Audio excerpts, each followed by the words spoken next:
V9 news స్వాగతం. నా పేరు కిరణ్ కుమార్. ఇప్పుడు headlines. Vote for Chintapalli Rambabu. Vote వేద్దాం, చింతపల్లి రాంబాబుని భారీగా మెజార్టీతో గెలిపిద్దాం.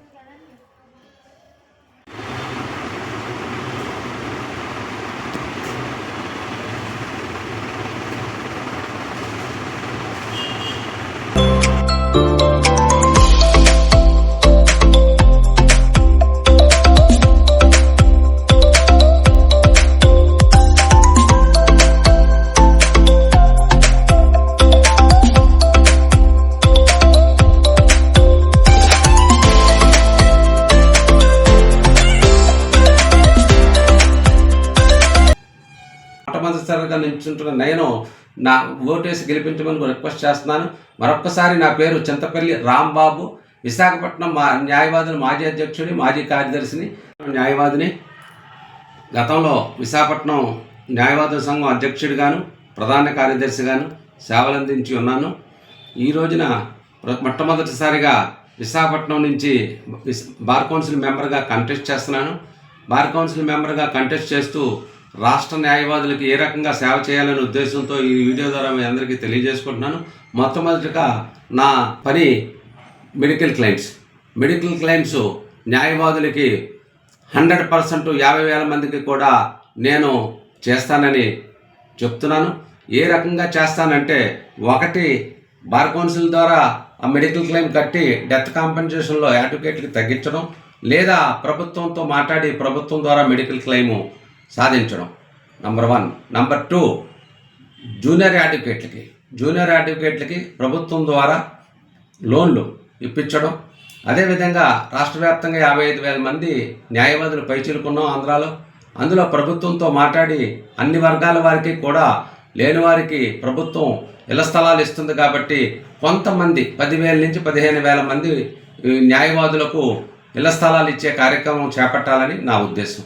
ఇంకా 24/4 నేను ప్రెసిడెంట్గా విశాఖపట్నంలో 24/7 అంటారు, 24 గంటలు కూడా విశాఖపట్నంలో బార్ అసోసియేషన్ అధ్యక్షుడిగా సేవలు అందించాను. ఆ ఉద్దేశంతోనే విశాఖ న్యాయవాదులందరూ నన్ను బార్ కౌన్సిల్కి మొట్టమొదటిసారిగా నిలబెడుతున్నారు. కాబట్టి బార్ కౌన్సిల్లో కూడా చాలా కార్యక్రమాలు చేయాలనే ఉద్దేశంతో మొట్టమొదటిసారిగా నేను నిలుస్తున్నాను. ఇక బార్ కౌన్సిల్లో ఎప్పటికప్పుడు అక్కడ ఆడిట్, అంటే వెబ్సైట్లో ఏ రోజుకి ఆ రోజు నెల అయ్యేటప్పటికీ వెబ్సైట్లో క్లియర్ కట్ అక్కడ ఆదాయం ఎంత, వ్యయం ఎంత అనేది నేను రాష్ట్ర వ్యాప్తంగా కూడా వెబ్సైట్లో పెట్టించే కార్యక్రమం చేస్తాను. అదేవిధంగా న్యాయవాదులకు నిరంతరం అందుబాటులో ఉంటాను. ఇంకా చాలా కార్యక్రమాలు నా మనసులో ఉన్నాయి. బట్ అవన్నీ కూడా మేనిఫెస్టోలో చెప్పడం ద్వారా కాకుండా నన్ను గెలిపించి మీరు మెంబర్గా చేస్తే నా సేవలు ఏ రకంగా ఉంటాయనేది మీరు తెలుసుకోవచ్చును.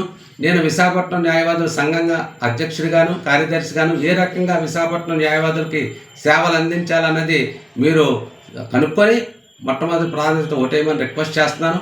అదేవిధంగా న్యాయవాదులందరూ కూడా ఆలోచించవలసిన విషయం ఏంటంటే, ఏ న్యాయవాది అంటే బార్ కౌన్సిల్ మెంబర్కి ఎవరు నించుంటే, ఎవరిని గెలిపిస్తే వాయిస్ వస్తుంది, ఎవరిని గెలిపిస్తే మనకు ఉపయోగపడతారు, ఆ రకమైనటువంటి ఆలోచనతో ఓటు వేయాలి తప్ప, ఇందులో ఫెటర్నిటీకి ఓటేసినట్టుగా భావించి నాకు ఏమని చెప్తున్నాను తప్ప, నాకు దీని ద్వారా వ్యక్తిగతంగా ఏ కార్యక్రమం చేసుకోవడానికి మాత్రం నేను నిలబట్టలేదు.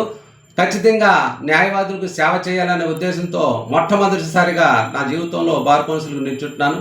కాబట్టి మీ ద్వారా మొత్తం రాష్ట్ర వ్యాప్తంగా న్యాయవాదులందరికీ రిక్వెస్ట్ ఏంటంటే, నాకు మొదటి ప్రాధాన్యత ఓటు వేయమని రిక్వెస్ట్ చేస్తున్నాను.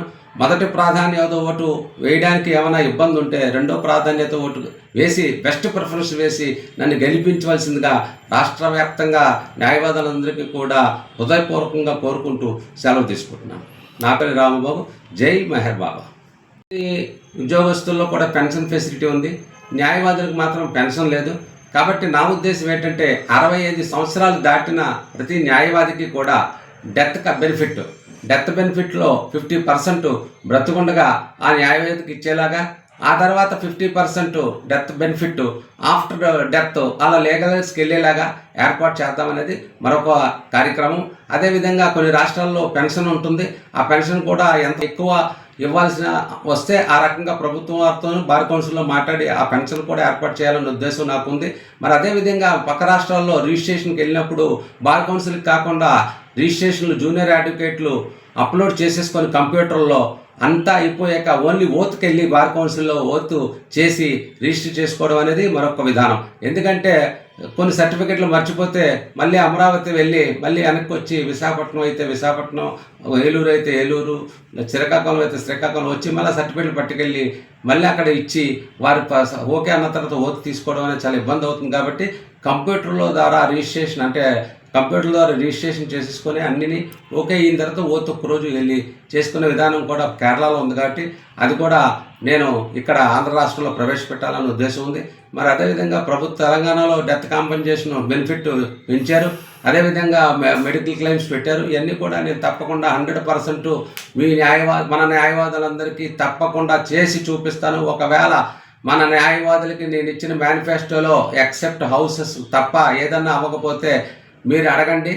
వెంటనే 2.5 సంవత్సరాలు చేసిన తర్వాత ఈ లోపల చేయలేకపోతే నా పదవికి నేను రాజీనామా ఇచ్చి నేను చేయలేకపోతున్నానని చెప్పి మీ అందరికీ తెలియజేసి విరమిస్తాను.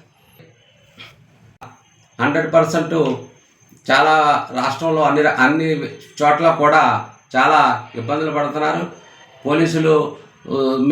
పోలీసుల గురించి వెళ్తే పోలీస్ స్టేషన్లో అవమానం పడవచ్చు. రాజకీయ నాయకుల దగ్గరికి వెళ్తే అక్కడ రాజకీయ నాయకుల దగ్గర అవమానం పడవచ్చు. రకరకాలుగా అడ్వకేట్లు ఇబ్బంది పడుతున్నారు. కాబట్టి అడ్వకేట్స్ యాక్ట్ ఇంప్లిమెంటేషన్కి కృషి చేస్తాను.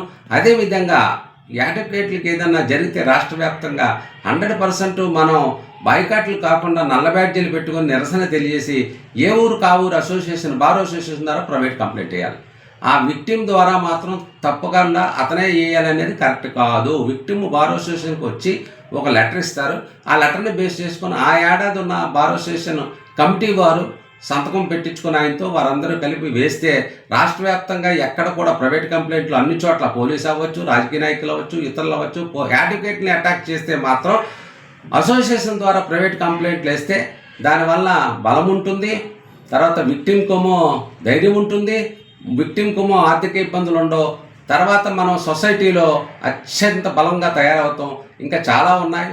ఇవన్నీ కూడా ప్రెస్ ద్వారా తెలియజేయకుండా మీకు మీటింగుల్లో వచ్చి చెప్తుంటాను. బార్ కౌన్సిల్లో 6 నెలలకు ఒకసారి ఇప్పటివరకు ఎవరో కూడా 6 నెలలకు ఒకసారి ప్రతి ఊరికి వచ్చి 6 నెలల్లో బార్ కౌన్సిల్ ఏం జరిగిందనే విషయాలు మీ ప్రతి బార్కు వచ్చి నేను వివరిస్తాను 6 నెలలకు ఒకసారి. తద్వారా బార్ కౌన్సిల్ తాలూకా దగ్గర సంధానం అక్కడి నుంచి ఏం జరుగుతున్నది అనేది రాష్ట్రంలో న్యాయవాదులందరికీ కూడా నేను తెలియజేస్తాను. కాబట్టి మీరందరూ కూడా మొదటి ప్రాధాన్యత ఓటు వేసి మొట్టమొదటిసారిగా నిల్చుంటున్న నేను నా ఓటు వేసి గెలిపించమని రిక్వెస్ట్ చేస్తున్నాను. మరొక్కసారి నా పేరు చింతపల్లి రాంబాబు, విశాఖపట్నం న్యాయవాదుల మాజీ అధ్యక్షుడి, మాజీ కార్యదర్శిని. అదేవిధంగా మరి ఏ సమస్య వచ్చి 24/7 కాబట్టి ఆ రకంగా నేను అందుబాటులో ఉంటానని మీ ద్వారా రాష్ట్ర న్యాయవాదులందరికీ తెలియజేసుకుంటున్నాను. విశాఖపట్నం న్యాయవాదుల సంఘం మాజీ అధ్యక్షుడిని. 2023-24 టైంలో విశాఖపట్నం న్యాయవాదుల సంఘం అధ్యక్షుడిగా సేవలు అందించాను. మరి నా టైంలో కొత్త బిల్డింగు అంటే 10 కోర్స్ బిల్డింగు ఓపెనింగ్ అయింది. అదేవిధంగా నా టైంలోనే రాష్ట్ర వ్యాప్తంగా ఏసీలు కూడా వచ్చాయి. అదే కాకుండా మరి ఉమెన్ నేషనల్ సెమినార్ గ్రీన్ పార్క్లో జస్టిస్ నరసింహం గారు ఆధ్వర్యంలో, చీఫ్ జస్టిస్ గారి ఆధ్వర్యంలో నేషనల్ సెమినార్ నేను ప్రెసిడెంట్గా ఉండగా చేయగలిగాను. అదేవిధంగా ప్రతి ఫ్లోర్లో వాటర్ రోజు పెట్టించడం, అదేవిధంగా లేడీస్కి కింద పైన కూడా అడ్వకేట్స్కి వాష్రూమ్స్ అన్నీ కూడా రెనోవేషన్ చేయడం జరిగింది. అదేవిధంగా మరి టైటిలింగ్ యాక్ట్ వచ్చింది చివరిలో. ఆ టైటిలింగ్ యాక్ట్లో కూడా చాలా పెద్దన్న పాత్ర వహించాం విశాఖపట్నం న్యాయవాదులు. కారణం ఏంటంటే 13 మంది ప్రెసిడెంట్లు ఆ రోజున సీఎం గారి దగ్గరికి వెళ్తే ఆ రోజున సీఎం గారు లేకపోతే పక్కన ధనంజయ రెడ్డి గారిని కలవమంటే ఈ టైటిలింగ్ యాక్ట్ గురించి వారిని కలవడం, వారేమో హామీ ఇవ్వడం, కానీ వారి హామీని వారు నిలబెట్టుకోకపోవడం వల్ల ఈ న్యాయవాదులు చేసిన టైటిలింగ్ యాక్ట్ వల్ల ప్రభుత్వం కూడా కూలిపోయిన సందర్భం ఉంది. కాబట్టి న్యాయవాదులందరికీ నేను తెలియజేసేది ఏమిటంటే నా సేవలు మీరు గుర్తించి ప్రెసిడెంట్గా ఏ రకంగా విశాఖపట్నంలో సేవలు అందించానో తెలుసుకొని నాకు మొదటి ప్రాధాన్యత ఓటు వేసి రాష్ట్ర వ్యాప్తంగా ఉన్న న్యాయవాదులందరూ గెలిపించవలసిందిగా కోరుతూ సెలవు తీసుకుంటున్నాను.